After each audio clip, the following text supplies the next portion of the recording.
உடம்பை தூக்கிட்டு போகும் பொழுது ஆண்கள் தானே தொழுவிக்கணும்.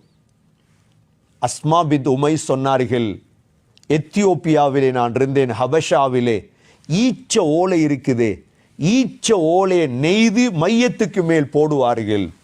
உடனே ஃபாத்திமா ரலியல்லாஹு அன்ஹா சொன்னார்கள், என்னுடைய ஜனாசாவுக்கும் அதே மாதிரி செய்யுங்கள்.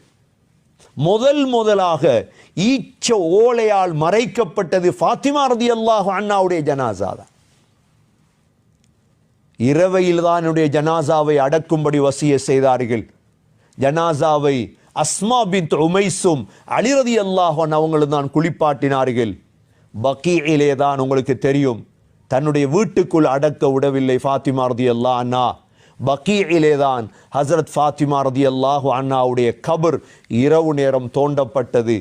அதற்குள்ளே தான் அவருடைய ஜனாசா, ஃபாத்திமா ரலியல்லாஹு அன்ஹாவுடைய ஜனாசா அடக்கம்